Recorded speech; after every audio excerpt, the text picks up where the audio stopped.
Selanjutnya di dalam surat Al-A'raf surat ke-7 ayat 96 Allah berfirman,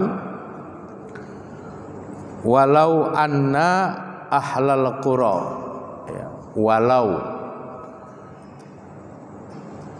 dan kalau, jika anna ahlal qura adalah penduduk suatu negeri, masyarakat dari suatu daerah, amanu, mereka semua telah beriman, wattaqau, dan mereka semua sudah bertakwa, la fatahna alaihim, ya, lamnya ini namanya lam ta'kid atau lam taukid, yang maknanya itu sungguh. Di dalam makna sungguh itu ada kepastian, artinya pasti kami bukakan. La fatahna, pasti kami bukakan. Kepada siapa? Alaihim, kepada mereka. Mereka siapa? Mereka yang amanu wattaqau, mereka yang telah beriman dan telah bertakwa. Apa yang dibukakan kepada mereka? Barokatin, ya, huruf kafnya itu panjang pakai alif, itu artinya bentuk jamak dari muannas salim, ya.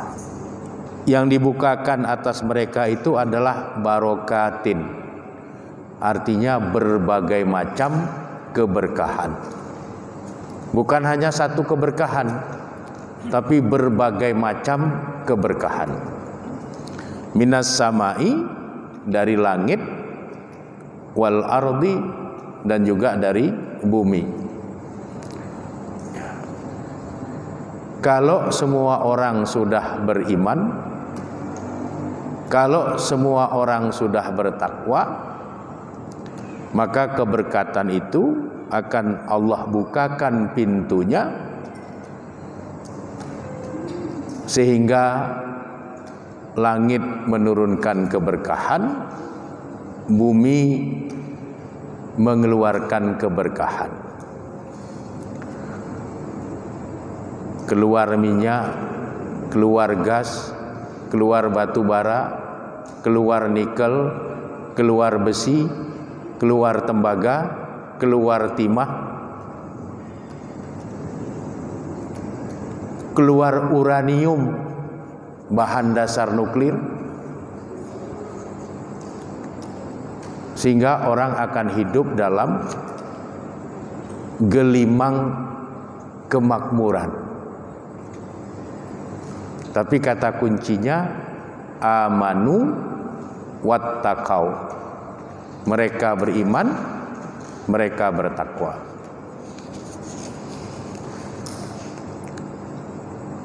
Dan pada saat nanti ketakwaan itu hilang, iman itu hilang, maka semuanya akan kembali hilang.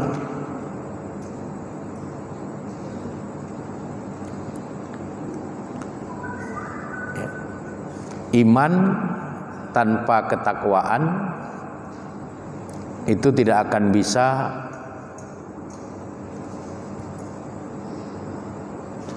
membuka pintu keberkahan.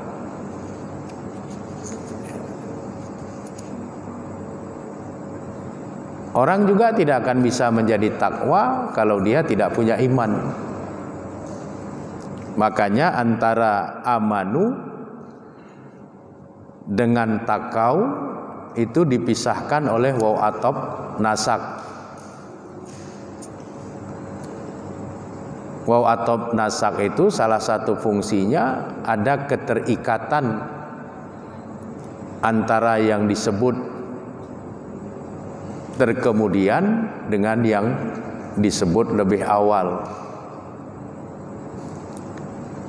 Orang nggak bisa jadi takwa kalau tidak ada iman. Iman saja kemudian tidak ada ketakwaan, tidak akan membuka pintu rahmat. Kalau pintu rahmat mau terbuka, sandingkanlah iman dengan ketakwaan. Ikutilah keimanan itu dengan ketakwaan. Dengan demikian dipastikan pintu rahmat dari langit dan bumi yang mendatangkan keberkahan itu akan terjadi.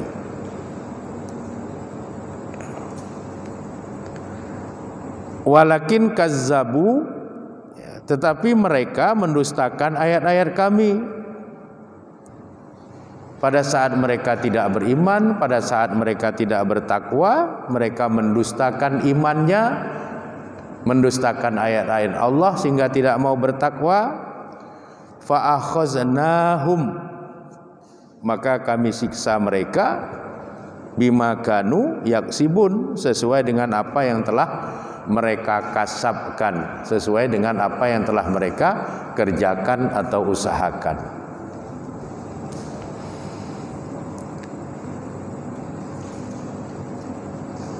Jadi kalau terjadi bencana silih berganti, kita harus bermuhasabah secara spiritual, harus mengintrospeksi diri secara spiritualitas kita. Karena bencana, keburukan hadir tidak terlepas karena kasab, karena perilaku, karena perbuatan dari manusia yang tidak beriman dan tidak bertakwa. Sebaliknya, pada saat orang-orang pada beriman, pada bertakwa, maka Allah akan bukakan pintu-pintu keberkatan baik dari langit dan dari bumi. Apa yang turun dari langit menjadi berkah. Tapi kalau tidak beriman dan tidak bertakwa, apa yang turun dari langit itu bisa menjadi musibah. Hujan deras bisa jadi banjir bandang. Hujan deras bisa melahirkan tanah longsor. Hujan deras bisa merendam perkampungan. Ini ada kaitannya dengan kasab, dengan perilaku manusia, aktivitas manusia, yaitu manusia-manusia yang tidak beriman dan tidak bertakwa. Kalau kita menginginkan yang baik-baik datang silih berganti kepada kita, maka amanu wattaqau, berimanlah, kemudian hiasilah iman itu dengan ketakwaan. Kalau tidak, nanti seperti kaum Ad dan kaum Samud. Pada awal mulanya kaum Ad dan kaum Samud itu hidup dalam kemakmuran, gemah ripah loh jinawi, hidup dengan damai sejahtera. Ya, baldatun thayyibatun warabun ghafur, negeri mereka itu adalah negeri yang baik, warabun ghafur, negeri yang mendapatkan ampunan dari Robnya. Tapi pada saat mereka tidak lagi beriman dan melepaskan ketakwaan dari diri mereka, kaum Ad dan kaum Samud yang tadinya sangat sejahtera kemudian menjadi negeri yang tertimpa oleh azab dan malapetaka.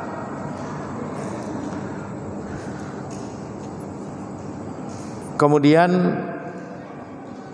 yang membuat orang itu sulit untuk menggapai ketakwaan menurut Nabi Muhammad SAW, karena tidak mau menjauhi akar dari dosa-dosa besar.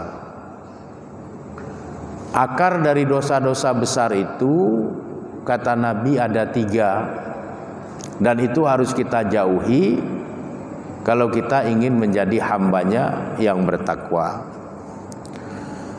Hal ini diungkapkan di dalam hadis yang diriwayatkan oleh Imam Al-Haisami dalam kitab Majma' Zawaid wa Mambaul Fawaid, dan diungkapkan juga oleh Imam Ibnu Asakir dari sahabat Abdullah bin Mas'ud. Nabi mengatakan, salasun hunna aslu kulli khoti'ah. Ada 3 hal yang menjadi asal muasal semua kesalahan dan dosa. Fattaquhuna, bertakwalah kamu, jagalah dirimu daripadanya. Wahzaruhuna, waspadalah terhadapnya. Iyyakum wal kibra, yang pertama yang kamu harus waspadai itu adalah kesombongan.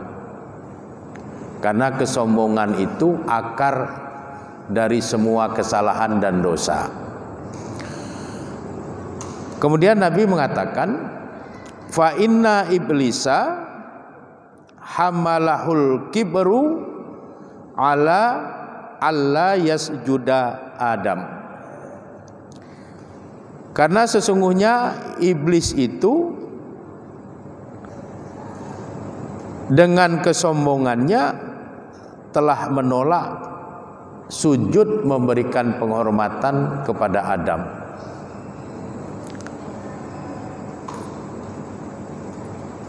Jadi salah satu dari 3 akar kesalahan dan dosa-dosa itu adalah kesombongan. Pada saat hamba Allah sombong, dia mencoba merampas selendang Allah. Karena sombong itu selendang Allah. Hanya Allah yang berhak menggunakan kesombongan itu. Iblis pernah mencoba merampasnya dari Allah dengan tidak mau sujud memberikan penghormatan kepada Adam. Maka terkutuklah iblis sampai hari berbangkit kelak. Jadi kalau watak sombong itu muncul ke permukaan pada diri manusia, dipastikan keburukan-keburukan akan datang silih berganti dalam kehidupannya. Kita harus muhasabah, introspeksi diri.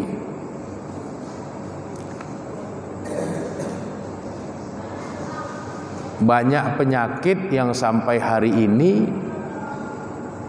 tidak didapatkan bagaimana cara menyelesaikannya.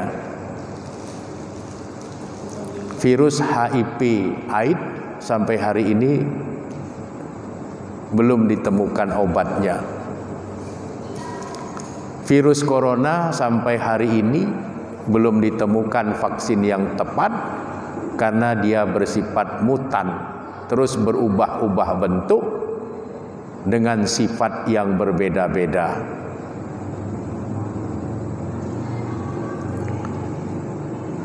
Kenapa semua ini ada? Untuk memberikan kesadaran kepada manusia. Karena sudah banyak manusia yang sombong dengan kemampuan ilmunya. Sudah banyak manusia yang sombong dengan wawasan pengetahuannya. Sudah banyak manusia yang sombong dengan kecanggihan teknologinya. Maka kemudian Allah mengingatkan mereka dengan meletakkan sedikit persoalan. Coba kalian selesaikan ini dengan ilmu kalian, dengan pengetahuan kalian, dengan teknologi kalian yang kalian anggap sudah hebat itu. Bisa tidak kalian menyelesaikan ini? Ternyata sampai hari ini tidak ada satu ilmuwan pun yang paling tangguh yang bisa menyelesaikan penyakit-penyakit ini. Kalau ilmu sudah tidak berdaya, pengetahuan sudah lumpuh, teknologi tidak bisa berbuat apa-apa, solusi yang paling tepat kembali ke jalan spiritualitas, tempuhlah jalan hidup untuk menjadi orang yang bertakwa. Dengan itu Allah akan memberikan solusi tanpa menimbulkan persoalan-persoalan baru. Solusi spiritualitas sering diremehkan oleh banyak orang yang selalu mengagung-agungkan ilmu, mengagung-agungkan pengetahuan, dan mengagung-agungkan teknologi yang dia miliki. Dia tidak tahu bahwa jalan spiritualitas bisa menyelesaikan banyak hal yang terkadang tidak terbersit sebelumnya di dalam pikiran para ilmuwan, para teknolog, dan sebagainya. Jadi hati-hati dengan kesombongan, karena itu adalah akar dari banyak kesalahan dan dosa. Yang kedua, Nabi mengatakan wa iyyakum wal hirsa, waspadalah kamu terhadap al-hirsa. Apa itu al-hirsa? Al-hirsa itu sifat rakus. Sifat rakus manusia itu berbahaya.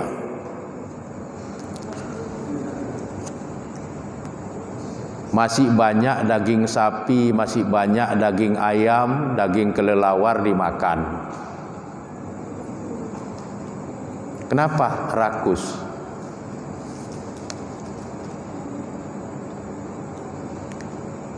Apa akibat dari sifat rakus itu? Nabi mengatakan fa inna adama hammalahul hirsu ala an akala minasyajari. Karena sesungguhnya sifat rakus itu telah menyebabkan Adam alaihissalam memakan buah dari pohon yang terlarang. Jadi ada satu sifat jelek nenek moyang kita, dan itu turun kepada kita anak keturunannya secara genital, ya, secara genetik. Semua orang punya potensi sifat rakus, dan itu berbahaya. Pada saat sifat rakus itu muncul ke permukaan, tidak mampu ditekan oleh kekuatan iman dan fitrah manusia, maka itu akan membahayakan bagi diri manusia. Jadi hati-hatilah terhadap sifat rakus. Kalau jatah kita satu, ambillah satu. Kalau kita cuman mampu makan 2 piring, jangan ambil 5 piring. Karena pada saat jatah kita satu, kita ambil 2, itu rakus. Pada saat kita mampu makan 2 piring, kita ambil 5 piring, itu rakus. Rakus itu sifat buruk yang seharusnya dia tidak muncul. Dia harus di bawah kontrol iman, di bawah kontrol fitrah, di bawah kontrol ketakwaan kita. Ini yang seharusnya kita waspadai. Jadi berhati-hati dengan sumber dari segala sumber dosa, yaitu sifat rakus. Kemudian yang ketiga, wa iyyakum wal hasada. Berhati-hatilah kamu dengan sifat hasad. Ini sifat hasad ini juga bahaya, sifat dengki. Fa inna adama innama qatala ahaduhuma sahibahu hasadan. Karena sifat dengki itu telah menyebabkan salah seorang anak Adam alaihissalam membunuh saudaranya sendiri dalam peristiwa Habil dan Qabil. Jadi sifat dengki itu bahaya. Anak keturunan Adam mengerti membunuh saudaranya itu karena kedengkian. Jadi sifat dengki itu ada pada setiap orang, tapi dia tidak boleh muncul.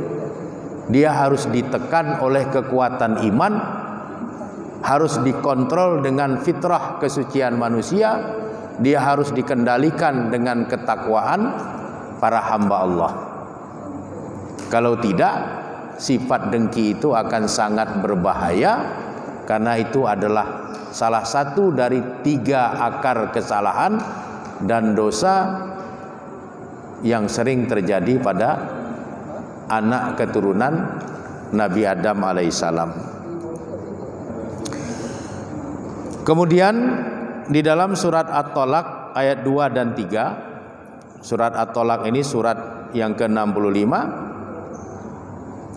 Allah memberikan penjelasan, wa may yattaqillaha, siapapun yang bertakwa kepada Allah, yaj'al lahu makhrajan, Allah jadikan baginya jalan keluar, wa yarzuqhu min haitsu la yahtasib, dan Allah akan memberikan rezeki dari arah yang tidak terduga-duga. Jadi siapapun yang bertakwa, yaj'al lahu makhrajan, Allah akan berikan jalan keluar. Ini virus corona nggak dapat, HIV ini virusnya nggak dapat, ini bagaimana cara mengobatinya? Coba bertakwa. Coba bertakwa. Yaj'al lahu makhraja, Allah akan datangkan jalan keluar. Allah akan berikan solusi. Jadi passwordnya takwa. Dalam At-Tolak ayat 4, wa may yattaqillaha, siapapun yang bertakwa kepada Allah, yaj'al lahu min amrihi yusra, Allah jadikan baginya urusannya itu menjadi mudah. Covid ini bikin kita semua rumit, ruwet. Coba takwa. Yaj'al lahu min amrihi yusra, Allah akan jadikan urusannya menjadi mudah. Coba bertakwa. Coba bertakarub kepada Allah. Coba muhasabah. Apa yang salah sebenarnya dari diri kita? Kenapa silih berganti datang keadaan-keadaan yang buruk kepada diri kita? Coba lihat ke dalam, evaluasi, kemudian tempuhlah jalan ketakwaan. Yang terakhir, At-Tolak ayat 5, wa may yattaqillaha, siapapun yang bertakwa kepada Allah, yukaffir anhu, Allah akan menghapus darinya sayyiatihi, keburukan-keburukannya, wa yu'zim lahu ajran, dan memberikan baginya pahala yang berlipat ganda. Jadi siapa yang bertakwa kepada Allah, yukaffir anhu, Allah akan menghapuskan darinya apa yang dihapus, sayyiatihi. Sayyiat itu berbagai macam keburukan Allah akan hapus. Syaratnya apa? Takwa. Jadi bertakwalah supaya Allah memberikan banyak keberkahan dan kebaikan kepada kita. Dengan demikian semua keburukan-keburukan Allah akan kembali angkat, sehingga perjalanan kehidupan kita ini akan kembali normal seperti sedia kala. Ada ikhtiar lahir. Ikhtiar lahirnya pakai masker. Ini pakai masker. Ikhtiar lahirnya jaga jarak. Ikhtiar lahirnya cuci tangan pakai sabun. ikhtiar batinnya bertakarub kepada Allah untuk menjadi hambanya yang bertakwa, karena dengan ketakwaan urusan menjadi mudah, persoalan akan diberikan solusinya, keburukan-keburukan akan diangkat. Kalau selama ini kita lebih kepada mengutamakan ikhtiar lahir, maka marilah kita bersama-sama menyeimbangkan ikhtiar lahir dengan ikhtiar batin. Dengan demikian, insya Allah persoalan-persoalan berat yang sedang dirasakan oleh hamba-hamba Allah di banyak negara ini akan bisa cepat teratasi dengan ketakwaan-ketakwaan yang dimiliki oleh para hamba itu. Demikian saja, karena waktu Isya juga sudah tiba. Kurang dan lebih saya mohon maaf. Kepada Allah Subhanahu wa taala saya mohon ampun. Hadanallahu wa yakum ajmain. Wallahu a'lam bishawab. Walhamdulillahirabbil alamin. Assalamualaikum warahmatullahi wabarakatuh.